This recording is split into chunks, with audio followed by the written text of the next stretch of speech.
Hello, this is Lori Allen. Laura Sawyer and I have worked on planning and evaluating adult professional development. And our tool that we're using is an instrument to help us assist in the planning and evaluation of professional development, looking specifically at the research on brain research, brain and the learning. We looked at Joyce and Shower's study in 2002 as far as retention of information. And we've also looked at the andragogy, the principles of andragogy, which is how adults learn best. So you can see that our tool is three pieces. We started with the brain-based learning strategies and moved into the characteristics of adult learning. And then we ended with evaluation mastery. All of us have gone to professional developments that were either required for us to go or may have been a mandate from the state, something that we have to change about the way we're doing things. It may be something our principals have required us to do. We've often sat through information that we already know or have already heard, or we may be being lectured to, whether it's a 2-hour or a 6-hour training. It's very difficult to sit for that long without engaging. So we're looking at all those principles. And we started with brain-based learning strategies. This is where we're looking at how learning takes place best to stimulate the whole brain. So it's things like providing an agenda so they have something to look at and refer to. I'm one of those people that likes to check off each piece as we get through it. Is the presentation logical, intuitive? The research in Seuss's book about the primacy recency effect says that what we tend to learn best is what's promoted or taught in the very beginning and what we review at the very end. So when you're looking at the whole package, is it logical? Is it intuitive? Does it make sense and flow from one piece to the other? How are we engaging the participants, whether we're using humor or some sort of emotional tie? Are we allowing them to get up and move around? Is it multisensory? Are we allowing them to engage, whether it be polls or quiz games or concept walls or cooperative structures? How are they using the information that's being presented? The next piece is the andragogy, the concepts of andragogy, which is the adult learning characteristics. There's actually 6 of those. So we started with the learner's self-concept. And the learner's self-concept means that if we allow the adults to make informed choices about their participation in training, they're more likely to enjoy or learn something from it. We can create an atmosphere of choice by providing a wide variety of options. So are we making sure that there's visual arts, music, drama? We're looking to see if we're reaching all the different types of learning styles. And then when they need the opportunity to choose how they want to engage with the information. So are we allowing them to choose whether they're going to process doing a role play or a jigsaw or some sort of a poster? And we also want to ensure that the physical environment is conducive to learning. And then also the strategies to build a previously established rapport, both with the participants and the trainer in the room. Basically, this piece is the logistics. How do you have it all set up and ready for the learners to want to be open and willing to participate? Then we move from the self-concept to the learner's experience. This is important because we have to look at the experiences that the adult brings in. It matters because adults bring that learning that they already have to ignite further learning. As adults, we're looking for natural connections between what we already know and what you're telling us. It's very difficult to make connections with new information if we don't see how it's relevant or how it fits in the scheme of what we already know. So we want to start with a related idea that they're already familiar and build upon that. So these are several different ways that we say that could be present. And so we're looking to see are there opportunities for the participants to concept map or to chunk out? Do we give wait or time responses for them to think through what they're talking about? Are there cooperative structures for discussion? How are we rehearsing the information embedded into the instruction both that we give to them, and how are they going to embed it in the instruction that they give to their students? The next piece is the readiness to learn. And this is, to me, it's funny because I'm thinking about, am I well prepared and ready for a new level of learning, especially at the end of the day at 4:30, knowing I'm going to have to sit there for several days? So you want to make sure that this is interesting to them. You've got to organize it in a way to capitalize on what they're prepared to do. So you got to be thinking about um, how are we meeting the needs? How have you decided what it is that they need, and make sure you bring that to them? What are they asking for? What are they desperate to know? What are they worried about with this particular professional development? Making sure that you are using a shared vocabulary. If it's new vocabulary, make sure you take the time to explain it or to define it. And making sure that at the end you kind of wrapped it up to solidify the meaning of what they have learned. From there, we move to the learner's orientation to the task.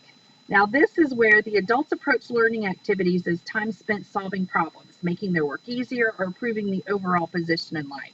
They're goal oriented. So this is the tell me why. What is the goal of me taking this? Why is it going to be helpful? So you want to make sure that when you found out earlier about what their needs are, how are you going to show that the outcomes are going to meet those goals? It needs to be hands-on, application oriented. Make sure that there's a way for them to practice and rehearse, which is why the cooperative grouping or the jigsawing, all of those things are important. And are we showing them how the material and the knowledge is going to be worked into what they're expected to do in their classrooms? And then there's the internal motivation. A learner's motivation basically is this is where we help the adults find the value in their work and make their task easier. So how are we going to show them that what they're going to do is applicable to what they do in their classrooms? Are there participants in your group that are looking to learn a new skill for a reason? For example, leadership skills. How is what you're teaching them going to help them move forward in whatever their aspirational goals are? And then we need to provide examples of the content being used in context. So that may be a case study or vignette. They have to see how what they're doing is going to be applicable to their everyday life as well as to themselves. Then we need to know, why do I need to know this? Now, this is actually the very first one in the list of the principles of andragogy that we were studying, but this to me kind of wraps it up. They need to know, why do I need to know this? How is this skill that we're focusing on going to help me? So if we set that up in the very beginning, these are where you're listing during your agenda, you're listing what your objectives are. What is the focus? Make sure it's very clear and they understand why they're benefiting. You're going to emphasize the impact of the content. Is this going to improve student achievement? Is this going to help you gain knowledge and family engagement? And you also need to be able to show them how it aligns with the organizational standards or goals. How does this meet the state standards? How does this meet Common Core? Any of the other things that have come down that they know they have to meet. Then we move into evaluation. And this is where we are looking at moving learning from long-term memory or from short-term memory to long-term memory.